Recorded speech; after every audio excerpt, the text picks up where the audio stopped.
How did you feel when you saw the op-ed for the first time? Objection asked and answered just now. My prior question was about his reaction. All right, I'll allow it. Hurts.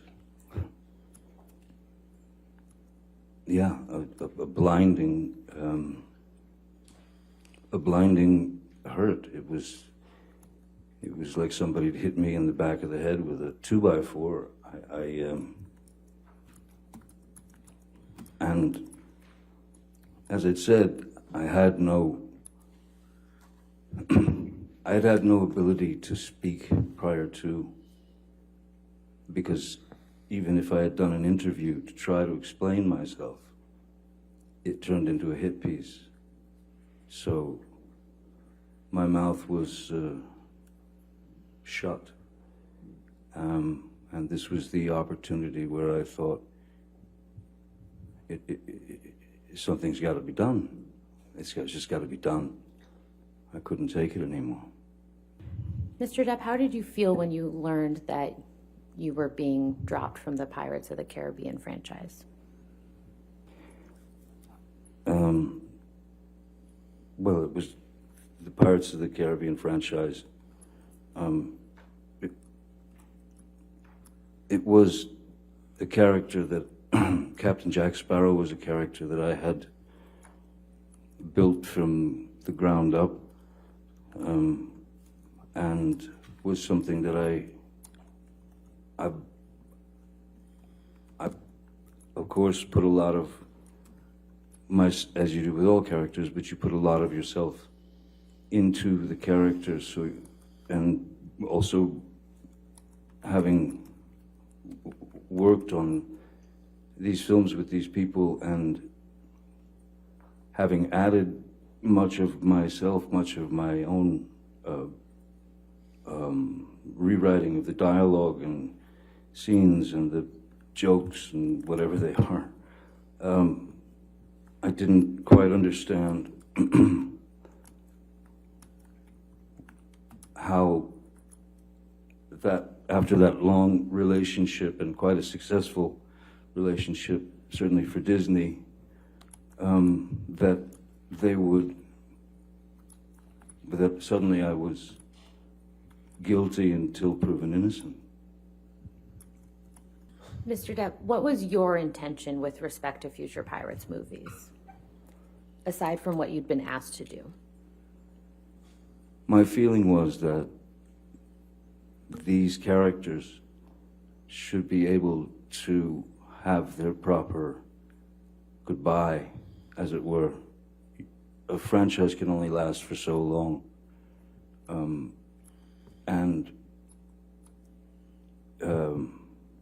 There's a way to end a franchise like that, and I thought that the characters deserved to have their way out of, to end the franchise on a very good note.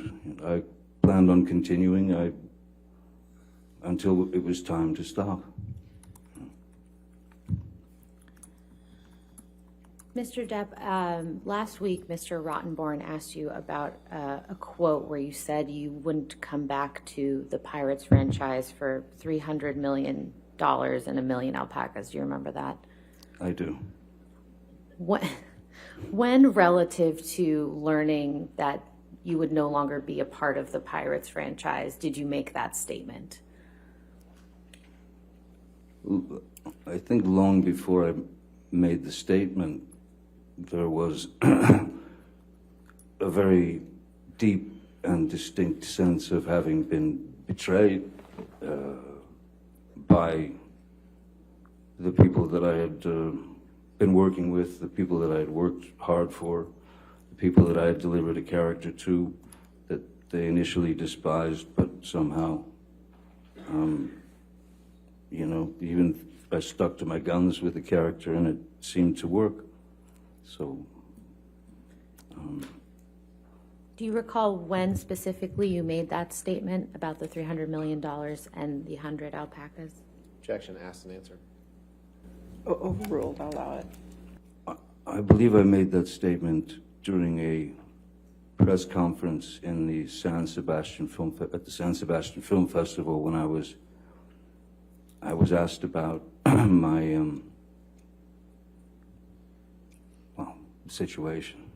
And what year would that have been, if you can recall? I believe it was last year or so. Mr. Bettany and I had we'd met while I was making a film called The Tourist in Venice, and we were. It was an instant connection. He's born and bred in the UK and has that English sort of dry, kind of obtuse, abstract sense of humor, and that was one of the things that we connected on. How would you describe Mr. Bettany's relationship with Miss Heard while you and Miss Heard were together? Abominable. Why was that?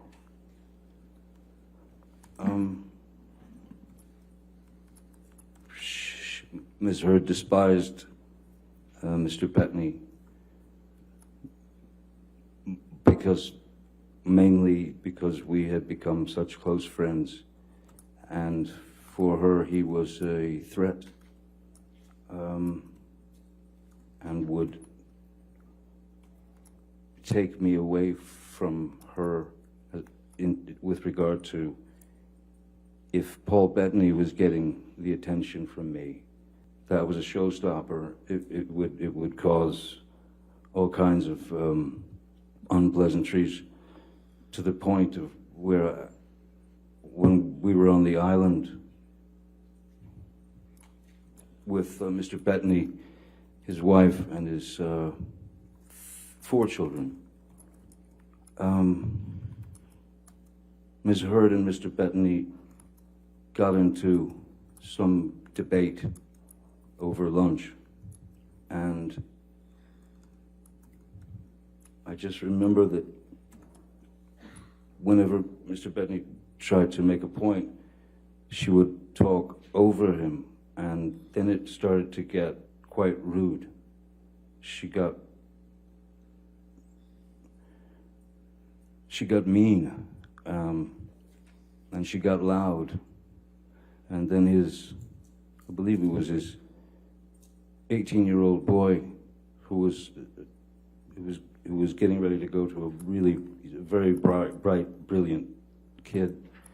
He entered the conversation because this was something to do with what he'd studied in school, and he knew quite a lot about it, and he voiced his opinion, and Ms. Heard demeaned that young man to the point of where he burst into tears and walked away. And it was at that point that I had spoken to Ms. Heard and said, that's just unacceptable. That behavior is unacceptable. You have no right to demean that boy. You cannot always be right. You should try being wrong sometime, because you might learn something. And then I asked her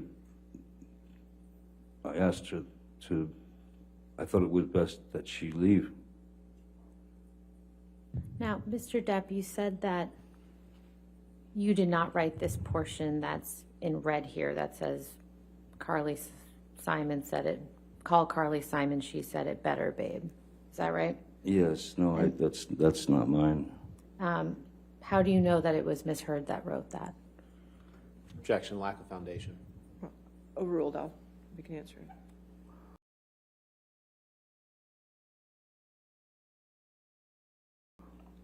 There are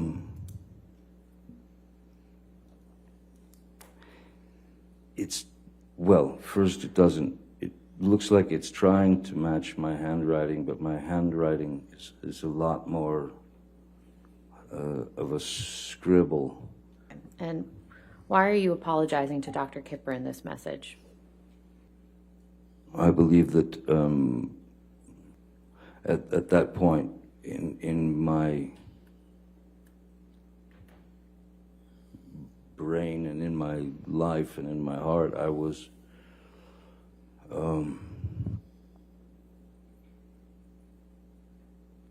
completely and utterly frustrated with how I was living my life, and I had had some disagreement with Dr. Kipper, and I was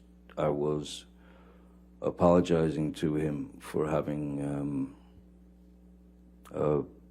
gone against his wishes, or gone against his advice, let's say. What did you mean when you said, I have chopped off my left middle finger as a reminder that I should never cut my right finger off again? It's my way of dealing with a painful situation. It's my way of dealing with a painful situation where I resort to humor. So I had lost the tip of my right finger, and so I'm saying to him, I've now cut off my left finger to remind me never to cut my right finger off again.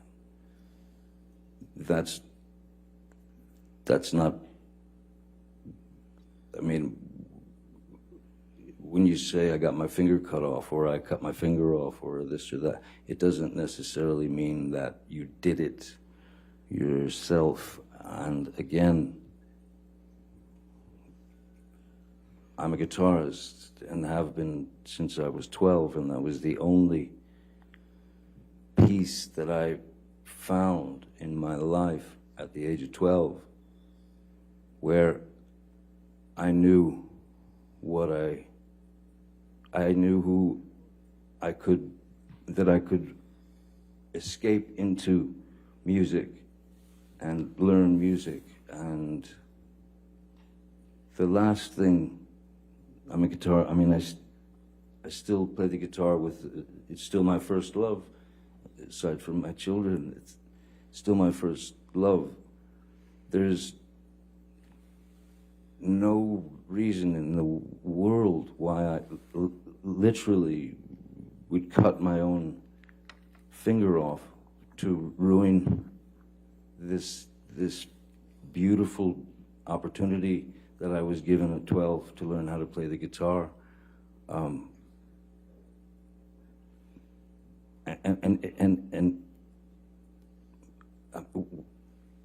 Again, why would I start lopping off digits in my 50s? I've chopped my finger off. It's like saying, you know, I bumped into a knife or something. You know, it's not. I'm not admitting to. I think if I was going to admit to someone that I actually chopped my finger off, this text wouldn't be as it is. I think it would have been a long explanation as to why I got to that point. But no, I can't take responsibility for what I now call Little Richard, my chopped finger. When I went to the doctor, the emergency room, I lied to them because I didn't think it wise to cause a ruckus, implicate Miss Heard, and then have 8 million stories out in the press about how she'd thrown a bottle of vodka at me, and it smashed all the bones in the tip of my finger and cut off about, well, it was all sliced down through. You've seen the pictures. It was pretty horrible. It's been going on too long, Amber. Maybe we just gotta stop this. Just gotta stop it. I don't know how to get my reputation back. We write a letter together. Does that mean? Saying that we're gonna take this out of the public eye. Saying that we're gonna try and work this out on our own. saying that the media has created such a fucking hateful storm that it's sickening, that we love each other, and that we want to make sure each other is okay. Have we had fights in the past? Have we had this or whatever? F it, they already know all that shit. Don't matter. Here's the deal. No, it matters. It makes. That you have no idea. Every ounce of my credibility has been taken from. I mean, and done so in a dishonest way. You know. Amber, the abuse thing is we've got to deal with that. Yeah. We've got to deal with that, I don't have Amber. any way of my credit is my credibility. You know what? And why did you put that out there? I did not. You forced me. Your team forced me to by going on the offense. I didn't force you to. From the very beginning. I promise. Look up the timelines to these things. Everything is. Forget it. Forget it. You don't believe what I say. You don't believe what I say. But I did not choose this. Every step of the way has been an offense. I did not put this anywhere. I didn't. Let me talk to the fucking team. I did not call the cops. I gave them no statement. IO called the I did cops. not call the cops. You told IO to call the cops. I did not call the cops, and I did not give them any statement when they came. I've been trying to protect you. You told IO to call the cops. While it was happening? Yeah. Oh, I'm sorry. I'm sorry, because the last time that it got crazy between us, I really did think I was going to lose my life, and I thought you would do it on accident. And I told you that. I said, oh my God, I thought the first time. Amber, I lost a fucking finger, man. Come on. I had a mineral can of mineral spirits thrown at my nose. You can please tell people that it was a fair fight and see what the jury and judge think. Tell the world, Johnny. Tell them Johnny Depp. Johnny Depp, man, I'm a victim too of domestic violence, and Yes. it's a fair fight. And see how many people believe or side with you. It doesn't matter if it's fair fight my ass. Exactly, because you're. Mr. Depp, when did you have the conversation reflected in this recording with Ms. Heard? I don't recall exactly when it was. What's your best estimate?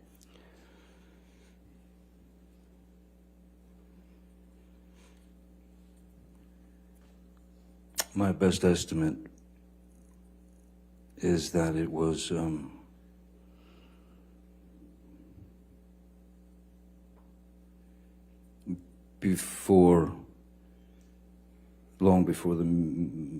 quite a while before the meeting in San Francisco in July. Excuse me. How far after May 21st, 2016 do you think that conversation was? Objection, calls for speculation. He's already said he doesn't remember when it was. I'm asking for his best estimate. I'll allow it if you can answer it. That's fine.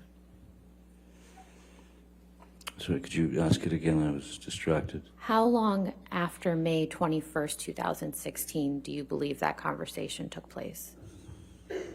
I would say that it was not too far, maybe a couple of months. It was far enough to where the world media was already bombarding me. So it was an attempt to try to make all the Objection, Your Honor, beyond the scope. All right. I'll sustain the objection. Next question. What are you referring to when you said you and Ms. Heard will write a letter together? I was trying to make a peaceful settlement. And what are you referring to when you say you lost a finger?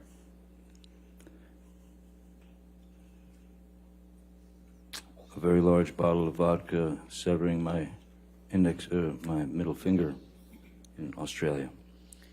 And what were you referring to when you said a can of mineral spirits was thrown at your nose? One of the arguments on the island where Miss Heard had been howling at me with some argument, and she picked up a can of mineral spirits about yay big and just heaved it at me, and it struck me on the bridge of the nose